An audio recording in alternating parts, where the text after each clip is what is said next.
Welcome to this lesson on getting to the root cause of the problem. Root cause analysis is a useful technique to use in resolving problems with customers, and also in resolving internal conflicts in the organization. If you only fix the symptoms of a problem, what you see on the surface, the problem will almost certainly happen again. If, instead, you look deeper, to figure out why the problem is occurring, you can fix the underlying systems and processes that cause the problem. In this lesson, we will look at two techniques you can use to analyze the causes of a conflict, the 5 whys technique and fishbone diagram analysis. Once the groundwork has been laid, it is important to look at the root causes of the conflict. One way to do this is through simple verbal investigation. This involves continuously asking, why? To get to the root of the problem. The 5 whys is a simple problem-solving technique that helps users to get to the root cause of the problem quickly. Made popular in the 1970s by the Toyota production system, the 5 whys strategy involves looking at any problem and asking, why? And what caused this problem? See the example overleaf. The 5 whys is a simple problem-solving technique that helps users to get to the root cause of the problem quickly. Made popular in the 1970s by the Toyota production system, the 5 whys strategy involves looking at any problem and asking, why? And what caused this problem? You can see an example of this technique in the next slide. Here is an example of using the 5 whys questions. I was really upset when Sharon vetoed my idea at the meeting. Question 1. Why were you upset? I felt that my idea had real value, and she didn't listen to what I had to say. Question 2. Why didn't she listen to what you had to say?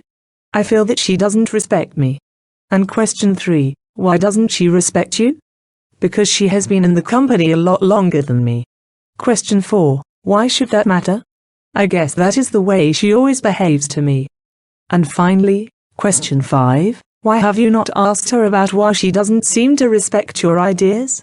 As you can see, it is possible to ask 3, 4, 5, and even more questions to get to the root cause of the problem. Let's look now at applying this technique to a specific workplace conflict. You own the trucking company, and you've recently had problems in the delivery process for one of your clients, which you did not have before. The loading at the factory goes smoothly, but once your trucks arrive at the client's warehouse, efficiency seems to fall apart. The trucks typically wait 6 to 8 hours before workers unload the cargo. Every minute that your trucks are parked and waiting costs your company revenue. In addition, you are now finding considerable conflict with the client. Some possible questions you might ask in this situation include, why is this a problem with this client? Why do our trucks have to wait? Why do we have to wait for so long? Why did we not notify the client of our delivery schedule? And why has this started now, and did not happen before? A second useful tool in root cause analysis is the fishbone diagram, which is used when you want to study all the possible reasons why a process is beginning to have difficulties, problems, or breakdowns. Or, you need to identify areas for data collection. Or, you want to study why a process is not performing properly, or producing the desired results. So how is a fishbone diagram constructed? To start, draw a horizontal arrow pointing to the right on a large sheet of paper. At the end of the arrow, write down the problem. Now, work together to list possible causes. Group these causes. Draw a line pointing to the large arrow for each cause, and write the cause at the top. Now, write each cause on the line pointing to the group arrow. Sticky notes work well for this. Continue to do this until you have identified all possible causes. Now the people in the conflict have a clear map of what is happening. Consider the following scenario. You are manager of a global heavy lift company. 2 of your regional managers are in continual conflict over ownership and management of major lift projects. Each region has its own sales manager, but major projects can be bid from head office in London, and each of the 2 regional offices can put themselves forward to handle the projects. This means that occasionally, the 2 regional managers compete for jobs. Draw a fishbone diagram to map out the root cause of the conflict between the 2 managers. You can use the template provided in the online course. Here is a possible fishbone diagram illustrating the key symptoms of the problem. There are many possible causes, from confusion over sales ownership, to a refusal to share assets. These causes should be used to find the way towards a solution. Using a diagram like this can help you to share an understanding of the problem with the parties in dispute, and then work out which causes can be resolved quickly, and which require more effort. Effective conflict resolution digs deep into the issues to resolve the core conflict and prevent the problem from reoccurring. However, this can be time-consuming and emotionally difficult. You and the person that you are in conflict with may arrive at a point where you wonder, is this really worth it? When you arrive at these stalemates, take a look at why you are resolving the conflict.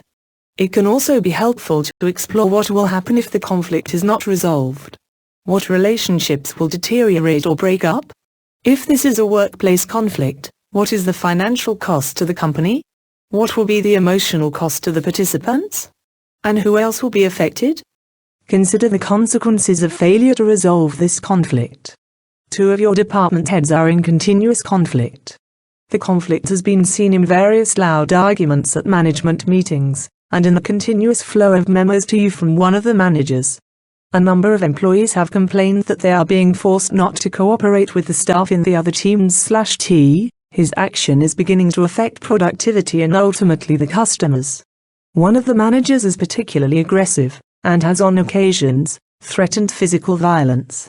What are the likely consequences for the two managers of failure to resolve this conflict?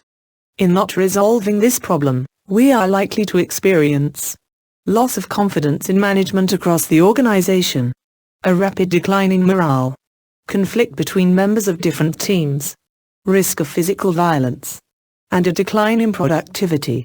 In resolving the conflict, we'll expect to get more cohesive management meetings, improved morale, and improved collaboration between departments.